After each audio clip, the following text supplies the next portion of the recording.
안녕하세요. 반복된 역사입니다. 오늘은 한국을 철강 강국으로 만든 박태준에 대해 알아보겠습니다. 석기시대, 청동기 시대를 거쳐 철기시대.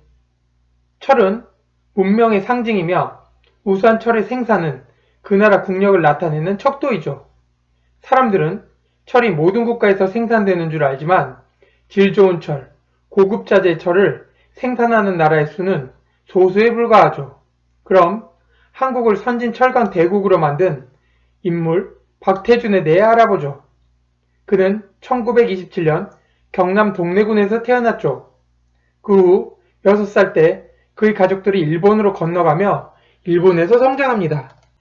1945년 그는 와세다 대학 예비과정에 합격하였으나 한국의 해방으로 귀국하게 되고 1947년 육군사관학교에 6기로 입학하며 군인의 길을 걷게 되죠. 입대 후 바로 6.25가 일어나자 그는 중대장으로 최전선에 투입되었다. 전우의 시체가 산처럼 쌓여있는 곳에서 하나의 공통점을 발견했죠. 모두 등 뒤에서 총을 맞아 죽어 있었고 적이 어디 있는지 모르는 상태로 도망가다 저격당한 것이었죠. 그때 그는 모든 문제는 정면으로 맞서 싸워야 한다는 것을 깨닫죠. 전쟁 후 5.16 군사정변이 발생하고 박정희 대통령의 권유로 군복을 벗고 국영사업체 대한중석 사장을 맡아 적자에 허덕이던 사업체를 1년 만에 흑자로 전환시켜 사업적 능력을 인정받죠. 이후 경제개발 5개년 계획의 일환으로 정부에서 제철 사업을 추진하는 데 책임자가 되죠. 처음에는 선진국의 컨소시엄인 대한국제제철차관단을 통해 자금을 대출받아 제철 사업을 진행하려 하였으나 선진국들은 한국의 제철 산업에 부정적이었고 실패할 거라 단언하기에 협상은 틀어지죠. 그 후 생각해낸 것이 일본으로부터 받은 대일 청구 자금을 이용하는 방법이었죠. 이 자금은 식민지배의 보상금의 일환이었죠. 허나 차관을 받을 당시 조건으로 농업, 어업에만 써야 한다는 단서가 있었고 이 조건을 변경하기 위해 박태준은 일본과 자금 용처 전환 협상을 하게 되고 그 결과로 1970년 포항제철 건설을 시작하죠. 박태준은 제철소는 조상의 핏값으로 지은 것이다. 실패하면 현장 사무소에서 나가 우양우에서 영일만 바다에 빠져 죽자고 말했죠. 그가 항상 말한 제철 보국을 위한 그의 절박함과 애국심을 알 수 있는 일화죠. 포항제철을 세울 당시 한국에는 경험도 기술도 없었죠. 미국은 우리나라의 제철 산업을 부정적으로 봐서 도움을 얻을 수 없었고 유일한 도움을 얻을 수 있는 곳이 일본이었죠. 박태준의 뛰어난 협상력과 노력으로 신일본제철의 이나야마 회장을 설득한 끝에 기술을 지원받기로 약속하죠. 제철 기술을 준다는 것은 동맹이 아니고는 불가능한 일이었고 당시 냉전이란 시대가 암울했던 역사를 딛고 한국과 일본을 하나의 편으로 만들어준 결과였죠. 포항제철이 건설되고 첫 샘물이 나오자 박태준 포항제철 회장과 직원들은 만세를 부르며 감격의 눈물을 흘리죠.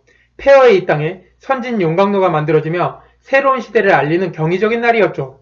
그는 이 포철을 만들며 여러 문제와 압력에 시달렸지만 박정희 대통령을 찾아가 포철 건설에 어떠한 압력도 거부할 수 있는 각서를 받아내고 일을 진행하죠. 포철의 진행이 궁금했던 박정희 대통령이 자주 건설 현장을 방문하자 대통령이 너무 자주 내려오면 일에 지장을 준다며 자주 오지 말 것을 박정희 대통령에게 요구했고 박정희 대통령은 공사장을 거의 오지 않게 되죠. 그걸 요구하는 박 회장이나 그걸 들어준 박정희 대통령이나 둘 다 나라의 발전만 생각한 대단한 영웅들이죠.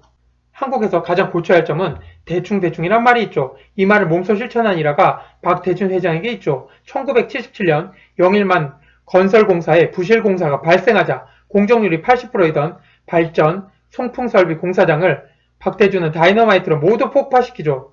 엄청난 돈과 시간이 들어갔지만 부실로 치룰 대가가 크기에 처음부터 다시 시작을 시키며 포철사전에 부실공사는 없다는 명언을 남기죠. 모든 직원들이 경각심을 가지고 그 뒤로는 부실이 발생하지 않는 계기가 됩니다. 한 번은 일본의 총리를 지낸 나카소네가 포철 현장을 방문해 노동자들의 헌신적인 근무 태도에 감명받아 어째서 부하 직원들이 그렇게 일사불란하게 박 회장을 따르는가 라고 질문했습니다.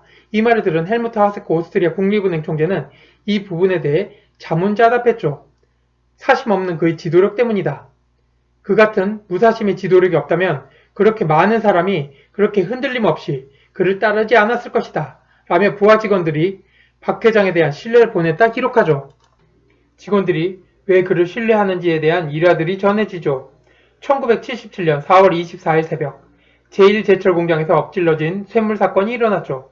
크레인 운전공이 100톤이나 되는 쇳물을 담은 쇳물 바가지를 천정으로 들어올려 옮기던 중 졸음을 이기지 못해 그만 공장 바닥에 쇳물을 쏟은 엄청난 사건이었죠.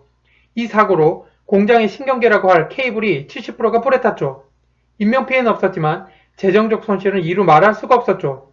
보통 회사라면 크레인 운전공은 파면은 말할 것도 없고 검찰에 고발돼 감옥까지 가게 됐을 상황이었죠.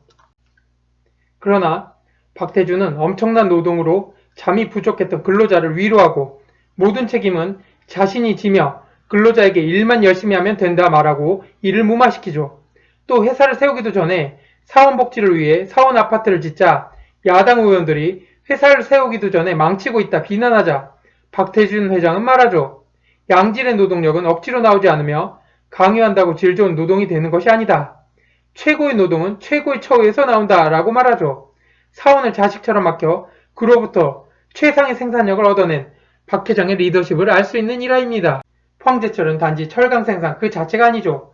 산업의 쌀이라 불리던 철강 산업의 선진화로 한국은 조선, 자동차, 기계, 건설 등 우리의 지금 주력 산업의 기초를 확립하는 기술 강국의 시금석을 놓은 것입니다. 아직도 중국은 제대로 된 자동차 강판을 만들지 못해 한국에서 수입을 하죠.